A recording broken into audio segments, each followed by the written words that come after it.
What's up, everyone? Another awesome day on the farm here. I figured I would go over a quick video for you of the 2022 and 2021 KTM XC-W 300 Erzbergrodeo special editions, and then we can even compare it to a 2021 300 XC-W regular bike, and then this good old trusty 2020 Honda 250F trail bike, which surprisingly I absolutely love. I don't think there's a better beginner bike out there than that. So let's go ahead and talk about this. It's 2022. I picked it up the other day. Super stoked. Doesn't have any of my protection bits on it yet, but let's go over some of the cosmetic differences.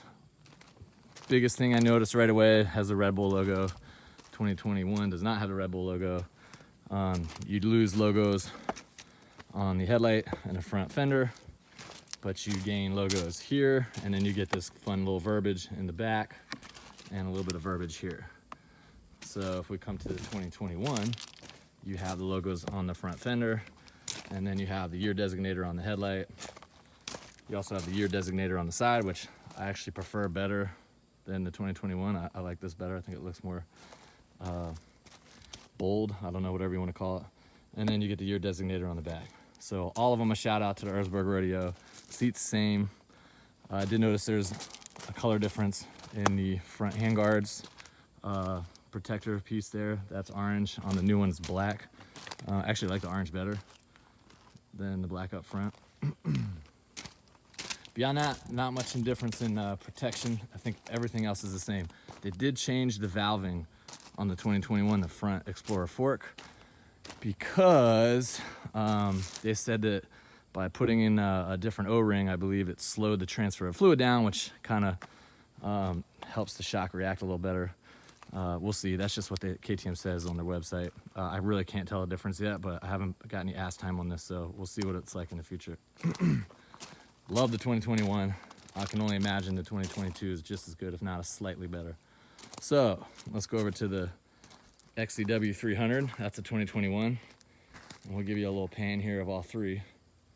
So some guys out there still don't really know what the difference is, or if they do, is it worth it? I think it's worth it. I think you should get an Erzbergrodeo if you have the chance. I believe they're only like $1,200 more, somewhere around there. And I think what you get on it in terms of resale, these things carry a little bit higher resale value, and some of the protection bits you get really in the wheels alone, those anodized hubs look awesome.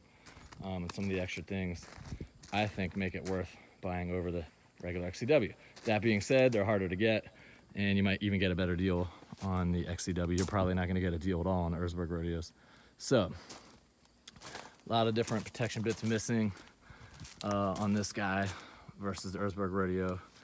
Some of the stuff I'll go over for you real quick that I did, that I highly think you should put on your bike between these two is number one, carbon up clutch housing cover.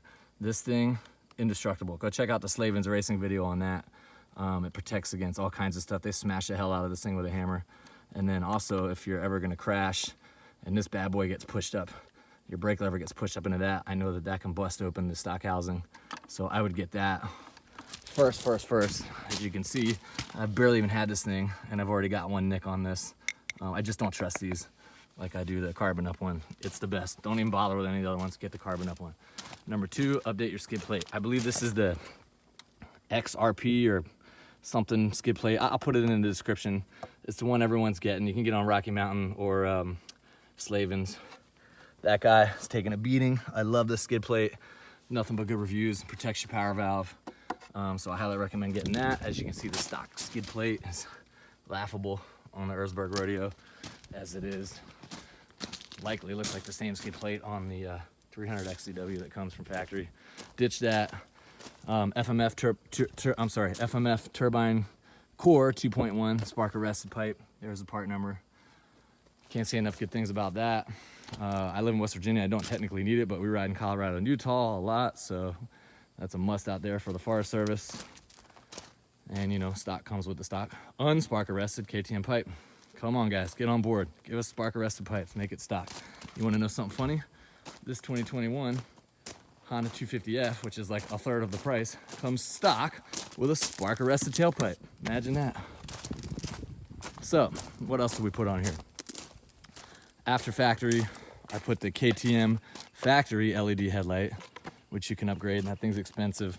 I love it over the stock headlight. What I hear that the Cerebus VSL headlight is a lot better, so I ordered one of those, and we'll do a comparison for the new Erzbergrodeo, which that light's going in the trash. If anybody wants it, let me know, you can have it. I did these P3 carbon sleeve guards. Some people say you don't need them. It's stupid. I love them. I've taken some hits, especially when you get passed by somebody or they're right in front of you and kicking up rocks. It just protects, you know, helps with resale. P3 carbon pipe guard. I mean, riding one of these without a pipe guard, it's just a matter of time. I think you should spend the money to put one on, but you know, you guys can do what you want. Obviously, this is the E-line guard on the regular XC-W. I think I like it better. It's taken a hell of a beating as well, and no dents so far in the pipe that we know of. Some other things you get that you can notice here is straps. They come factory on the Erzbergrodeos. They do not come factory on the regular XC-W. So I would get a set of front and rear straps because I use those all the time, and I'm crashing a lot too. So on the really technical stuff. Another thing that the little protection bits we didn't talk about on the Erzbergrodeos is it comes with these factory swing arm guard chain stay area protectors. Get one of those. That's a must. On the regular XC-W, does not come with one. And these tabs right here, because there's only one tab versus two tabs on the front, these guys like to break if you take the right fall on that chain stay. Also, on the regular XC-W, no protection for this cylinder here or the nipple. Definitely get one of those. I know Bulletproof Designs makes a good one. Or you can buy the KTM one, which comes stock on the Erzbergrodeo. So at least you get some protection there. Love, love, love the anodized aluminum wheels. I already talked about that. And also the rear caliper needs a protection, but then you also have the rear disc protector. So get yourself one of those. I actually like the front plastic protector that comes on this. A lot of people are like, oh, this thing's garbage. But I mean, I've taken this bike through all kinds of stuff. It's taken a beating, and this thing hasn't let me down. And I think that for the weight savings, the plastic one makes a lot more sense. Get yourself some fork shoe covers. They help protect the bottom of your forks. And radiator guards come standard on Erzbergrodeo. I believe they come standard on the XC-W as well, these plastic ones. Not much of a difference there. Let's see, what else? Oh, do yourself a favor. Get yourself protection for the TPS sensor. I got these cheap Tusk ones. I shouldn't say cheap, inexpensive Tusk guards from Rocky Mountain ATV. The bad boys are pretty nice, and they're like $10 or $8 or something versus the like $25 or $40 ones I've seen from other manufacturers. And honestly, I can't tell the difference, but this is a huge upgrade over stock. This is what the stock one looks like. It's only a matter of time. That usually likes to break right there, and then you'll look underneath and start to find out that your TPS sensor is broken in half. So get yourself one of those, the right sticker or something gets in there. Another thing you need to do is, I don't care what year it is, you need, from 2020 and up, you need to put protection on your radiator hose. You see this power valve cover? I believe that's what that is. This screw rubs through the radiator line hose. And Kyle over at Dirt Bike Channel, thanks for that video, man. You saved my butt on doing that. So I put one of these guys on both of these bikes, as you can see, to give the extra protection. Actually put it on both sides. You can just get yourself some hose or whatever you want. I use the door seal, but as you can see in stock form, it's just a matter of time before that's gonna run through. So this is the 2022. First thing I'll be doing is, there's just no clearance there. I'll be putting protection on this. Let's see, what else? I think that about covers it. Oh, if we come over here, we can see that the oil cap has this area where debris and all kinds of stuff loves to get up in there the longer you ride. Go to Slavin's Racing's, they got one. It's this little cover that slides over top of it, and it just helps dust and debris get from in there, and it just slides on. You won't lose it. At first I was like, oh, this thing's gonna fly off. Haven't lost it yet. So I would highly recommend doing that. And I think that's about it. So swing arm guards, get those things, man. They're so cheap. I don't know why you guys aren't riding those. So cheap. Haven't lost one yet. And that's about it. If you guys have any questions, hit me up in the comments. hopefully this helped you clear up any indifferences or differences. Now, let's get to this fun little thing. So, 4-stroke, 250. I call this the tractor of dirt biking. This thing's great. Weighs a ton, like 20 pounds more than the KTMs. But for beginners and honestly for just ease of use, getting on and tooling around, I don't think there's a better bike. I did a few little upgrades. I put a skid plate on it because it didn't come with that metal skid plate. Put some new foot pegs on it. I added the Tusk wraparound handguards. And then I added these headlights, which are brighter than any of those headlights. Thumper Jockey, I got those from Rocky Mountain ATV. So 4-stroke, the most fuel efficient bike I've ever owned. I can just tank after tank after tank on the KTMs, which are extremely fuel efficient for a 2-stroke. But this thing is just like, I never fill it up. It's insane. Super torquey. You guys are gonna think I'm crazy. In the right condition, as long as it's not super technical, I almost think this is faster, but not in a straight line, obviously, just in like very specific instances where you know, there's no, you can't mess up. Like there's a little bit of margin of error on these, especially when you're shifting. This guy, man, you could do anything, but you could just start it in 3rd gear. It doesn't even care. So as you progress, you move up the line. And I really love this bike. I mean, if I'm just coming out here and I just want to ride down and get the mail or like go down and just have fun and clear trails or whatever, I'm getting on the Honda. And it's so comfortable. Another thing you'll notice that I don't like about it though is the ground clearance. Look at the Honda's ground clearance compared to the KTMs. These guys I think have 14.5. The Honda's like 11.5 or something inches of ground clearance. So you will hit logs. I mean, but entry price on this guy is like $4 grand versus what, like 11 and upwards on the Erzbergrodeo. I mean, for almost 1/3 of the price, you get so much bike. Air cooled, no radiator. So I haven't overheated it yet.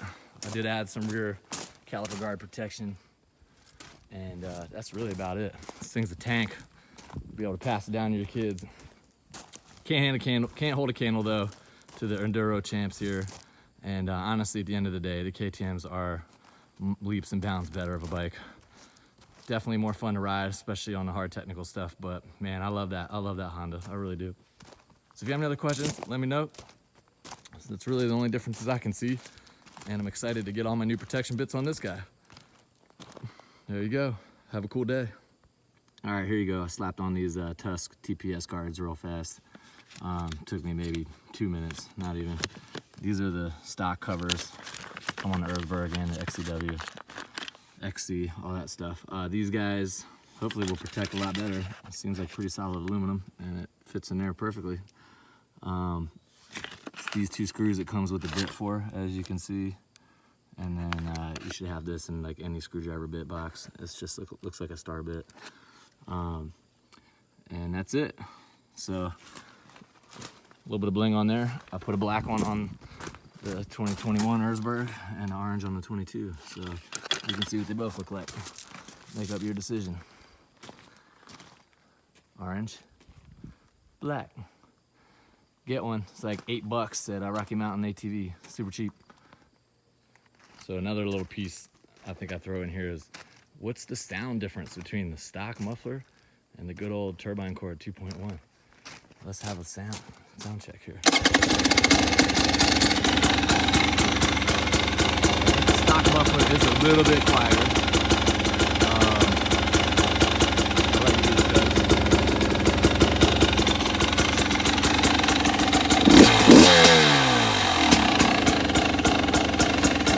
Go to the 2021 with the FMF pipe on it. A little bit more throaty. Definitely think it's a little louder. I actually like the sound of the FMF better.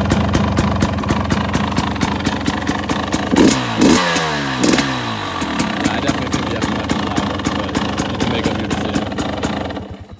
And this is cool because we can compare the old turbine core. This is just a regular turbine core too.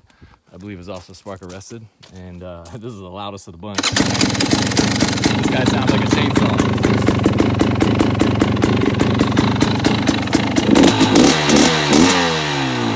Sounds like you're cutting down some trees. There you go. And then the old Honda tractor. This thing's cool. It's got a key, and then it's Really pretty simple. You just whoop. Sounds like a 4-stroke. Kind of sounds like a 4-wheeler, honestly. It sounds just like my 4-wheeler.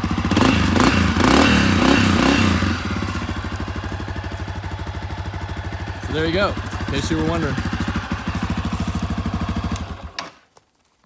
A few things I forgot to mention. The tires have not changed. Still a Dunlop AT81 front and rear on both of these Erzbergs and on the XC-W. And the European market is a Metzler 6 Days Extreme rear tire. The skid plate I was talking about is the AXP Racing skid plate. I messed that up earlier in the description. Love these bikes. I also run a Nitro Moose setup, front and rear, and that's a standard Nitro Moose. So highly recommend those, and I'll be doing that on the 2022 as well. Thank you so much for listening. Take care.